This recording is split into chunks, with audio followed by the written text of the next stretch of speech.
What's going on, SafeMoon Army? I wanted to make a video about something that came up in a Twitter space about Scott Paul talking to Brandon Fugal, trying to push the name to change it from the Jazz Arena to the SafeMoon Arena.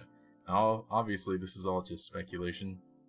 Nothing's like put into works here, but it is kind of fun just to kind of look at some of this stuff and see what everybody's talking about.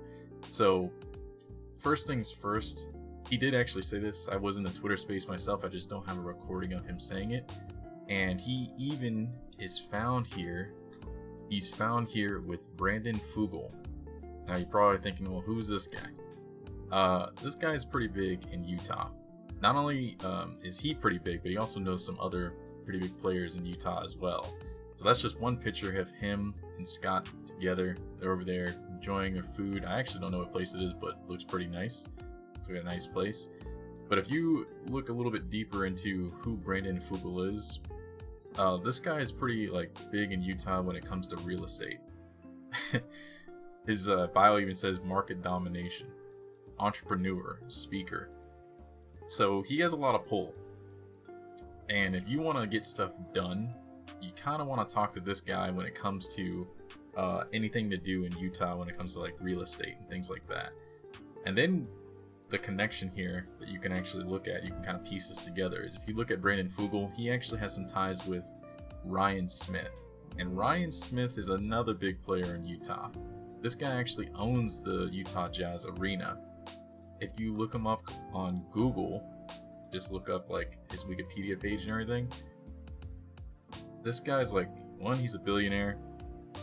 It's huge in Utah.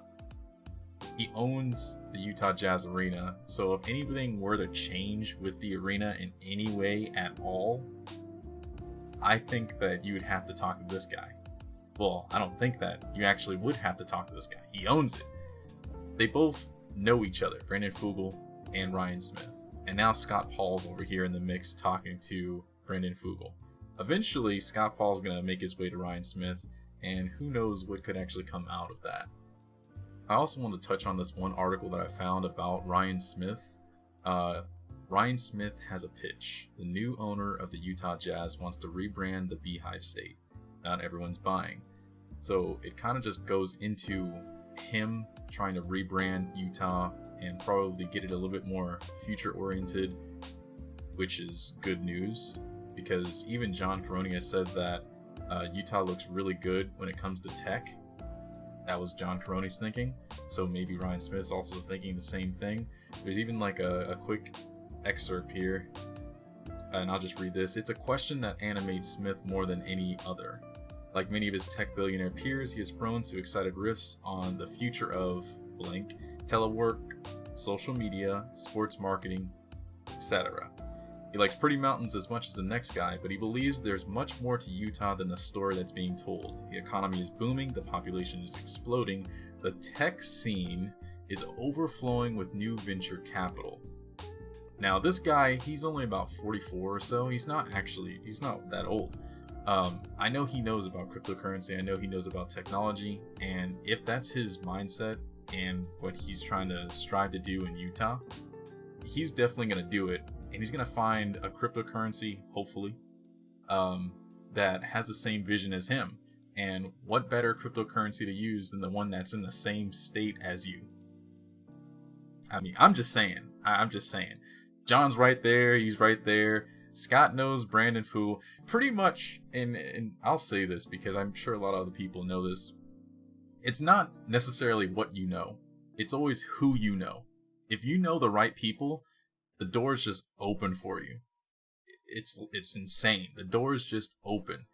Everybody who's working with John Caroni and who's ever talked with John about, the plans for the future, for SafeMoon, things like that, every single person leaves that conversation holy crap. This is going to happen. I believe so much in what John's vision is going to be. Everyone says that. Scott Paul said it, and look at him now. Look at what he's doing. He's basically shilling SafeMoon to everybody. This is only a good thing, and this is looking pretty good. Every single time I make a video, I honestly I get surprised myself with all the stuff that I'm finding out. It's really fun to look into this, but once again, take it with a grain of salt. You never know. Something might come out of this, something might not come out of this, but it's whatever. But just looking at it, face value, this is very good news. That's it. You're probably wondering why I don't think this is like something that's too far off. Well, I mean, just recently, Crypto.com has its own arena now. This is the first time anything like this has happened for cryptocurrency, where an arena is now named after a crypto or has any ties with cryptocurrency at all. This is just the beginning for one arena, and if Ryan Smith is trying to bring cryptocurrency and tech and innovation to Utah, one of the best things to do is just to bring awareness to it. So the next thing I wanted to kind of cover is the David Gockenstein, hope I'm pronouncing his name right, and Thomas's interview on Twitter Spaces. I actually recorded I think about 20 minutes. I missed the first 20 minutes, but the rest of it is on my channel. So if you look like my previous live videos, you'll see it there. But Thomas said something that was very interesting, and I'm going to go ahead and play it for you guys. Someone asked him a question, and then, well, I'll just play it for you. Here you go. Today, not Thanksgiving. Let me ask you a question about SafeMoon, if you don't mind. How big, for all that you know, okay? Because I compared, SafeMoon to Binance, what they're going to be after the blockchain, the exchange. How big can SafeMoon be? Not necessarily the money wise, but just the company wise. How big do you imagine it being, maybe in the next 5 years or beyond? How big could SafeMoon be? You want my opinion? I want your opinion. Are you sure? It's hold on. I'm gonna ask the whole panel. Are you guys sure you want to know how I feel about absolutely, please.